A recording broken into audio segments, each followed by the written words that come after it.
Hello students, जैसा कि आप जानते हैं कि आपका एग्ज़ाम मई में होने वाला है, जो कि माध्यमिक शिक्षा बोर्ड के जो सचिव हैं उन्होंने प्रेस वार्ता के अनुसार बताया कि एग्ज़ाम ग्राम पंचायत चुनाव के चलते आप लोग का टल गया है, जो कि 8 या 10 से होने वाला है। और आपका विस्तृत टाइम टेबल कुछ ही दिन में आने वाला है, जो कि मैं आप लोगों को ग्रुप में सेंड कर दूंगा। इसी के क्रम में मैं जो आपका सिलेबस है 12th का, जो 30% लेस हुआ है, किसकी वजह से, कोरोना के चलते, इसको छोड़कर मैं जो 70% सिलेबस है मैं आज उसकी बात करूंगा। और जो मार्क्स है, कितने मार्क्स का कौन सा क्वेश्चन रहेगा, उस पर आज डिस्कस होगा। तो आइए चलते हैं। देखिए, इंग्लिश का पेपर में 2 सेक्शन आते हैं, सेक्शन ए और सेक्शन बी। सेक्शन आपका लिटरेचर होता है और सेक्शन बी आपका ग्रामर होता है। सेक्शन 1 में आपका एक पहला प्रोज आता है, पोइट्री आता है और शॉर्ट स्टोरीज रहती हैं। देखिए यहाँ पर देख सकते हैं कि आपका क्वेश्चन पोइट्री और प्रोज शॉर्ट स्टोरी में से पूछेगा। और यहाँ पर आपका डिवीज़न दिखा रहा है किसका, अंक का, 50 अंक, 19 अंक, 10 अंक, 5 अंक। तो देखिए यहाँ पर बता रहा है एक्सप्लेन। प्रोज में से पहला मैं क्वेश्चन रीड कर रहा हूँ, explain with the reference to the context one passage. देखिए, एक आपका पैसेज दिया रहेगा, कितने नंबर का है, 10 नंबर का है। एक आपका पैसेज पूछेगा, किसमें, ग्रामर में, सॉरी लिटरेचर में से पहला। आपका लेसन कौन सा रहेगा, लेसन इधर दिया है आपका। देखिए, प्रोज का लेसन रहेगा, a girl with basket, A fellow travel, the home coming, women education, heritage of India. जैसे एक गर्ल विथ बास्केट किसके द्वारा, विलियम सी डगलस। इसमें एक सहानुभूति के बारे में बताया गया है, जो कि एक लड़की है और स्टेशन पे क्या कुछ ऐसा कुछ अपना सामान बेचती है, अपना लाइवहुड जीविका चलाने के लिए।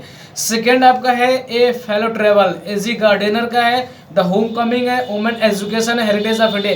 इन्हीं चारों में से आपका एक पैसेज देखा और बोलेगा कि रेफरेंस सहित इसका एक्सप्लेनेशन कीजिए, और कितने नंबर का रहेगा, वो आपका नंबर रहेगा 10 नंबर का। इसके बाद क्या है, one short answer type question, not to exceed 30 words. बता रहा है कि एक क्वेश्चन रहेगा जो कि 30 शब्दों से ऊपर नहीं लिखना है। और आपका एक vocabulary based on the text, एक वोकैबुलरी रहेगी जो कि पैसेज पे आधारित रहेगी। जो पैसेज में वर्ड आए रहेंगे उन्हीं से एक वर्ड पूछेगा, मीनिंग पूछेगा, या कुछ भी पूछ सकता है, इसका एंटोनिम्स या जो भी पूछ सकता है, सिनोनिम्स या होमोफोन्स पूछ सकता है। ठीक है, तो ये हमारा पहला क्वेश्चन है पोइट्री का। प्रोज का रहा। अब देखेंगे हम लोग पोइट्री। पोइट्री आपका पोएम होता है, जो कि 17 नंबर का है। देखिए क्या है, 10 नंबर का क्या पूछेगा आपका, explain with reference the context. उसके बाद central idea of any poem, थोड़ा इस पर गौर करेंगे। पहला है आपका explanation with reference to the context, पहला है कहाँ से पूछेगा, तो देखिए यहाँ पर दे रखा है कि पहला इंग्लिश पोएट्री, एक कैरेक्टर ऑफ हैप्पी लाइफ है बाय सैंड्री हुटन। दूसरा है the true beauty by Thomas Carew. और आपका थर्ड है on his blindness by John Milton. और फोर्थ है a lament by PB Shelley. 5 है from the passing of Arthur. और 6 है my heaven by Rabindranath Tagore.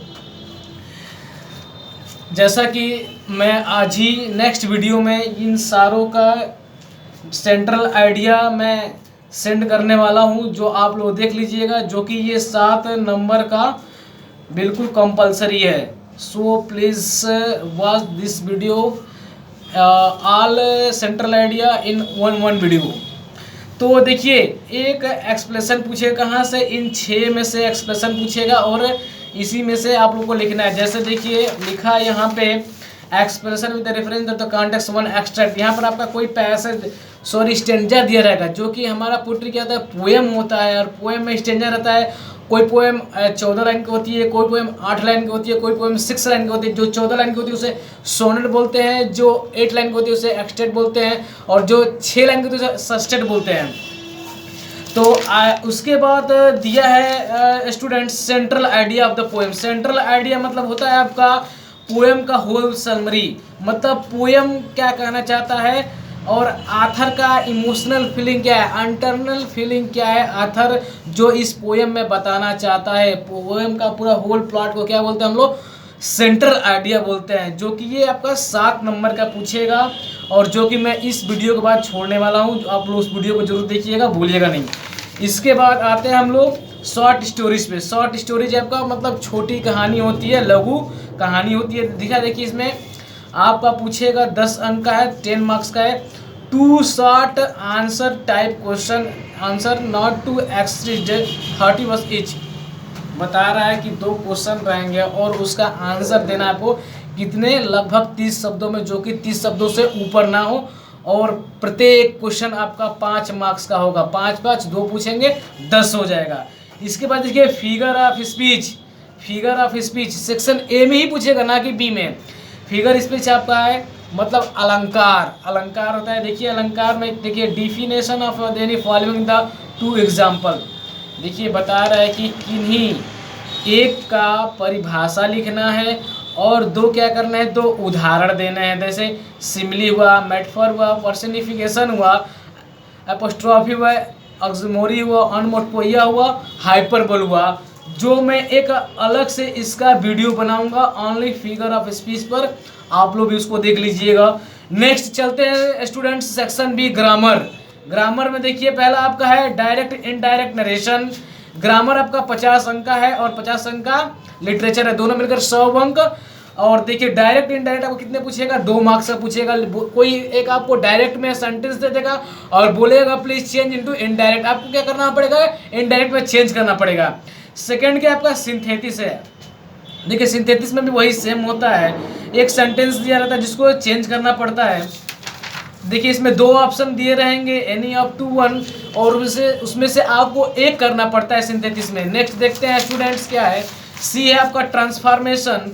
Transformation भी आपका 2 नंबर का पूछेगा, इसमें भी 2 सेंटेंस रहेंगे लेकिन किसी एक को अटेम्प्ट करना पड़ेगा। डी है सेंटेक्स। सेंटेक्स में भी 2 सेंटेंस रहेंगे, किसी एक को आपको अटेम्प्ट करना पड़ेगा।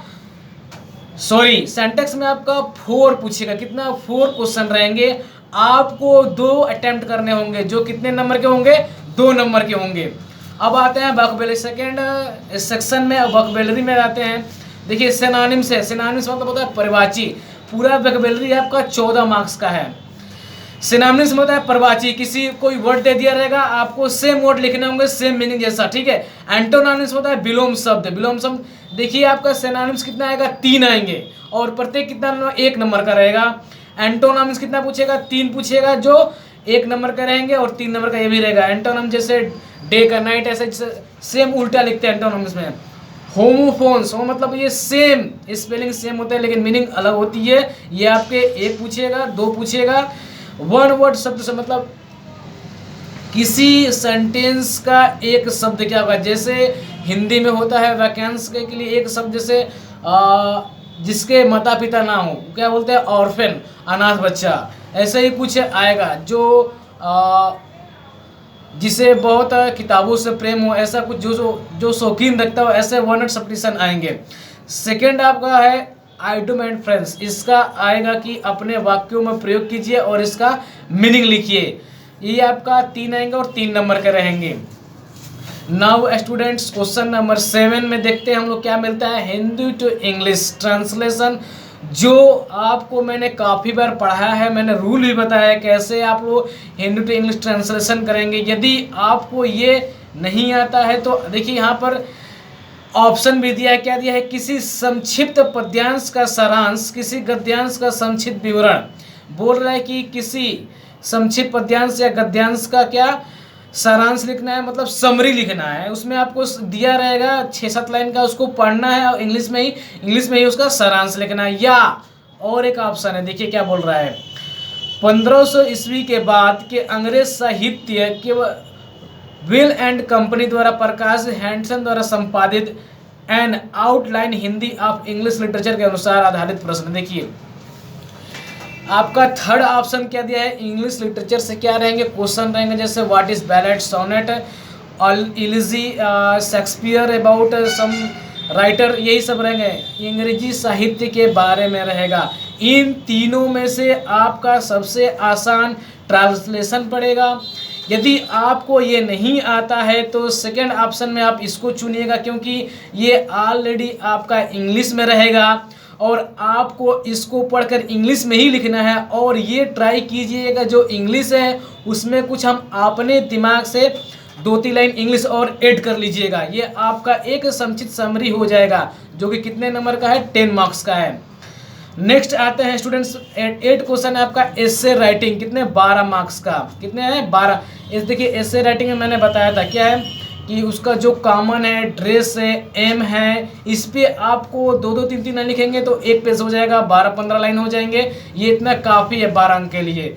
Now answer passage, answer passage मतलब पढ़ को उत्तर देना है। कुछ एक पैसेज दिया रहेगा इंग्लिश में, बोलेगा please read this passage and answer give the following questions.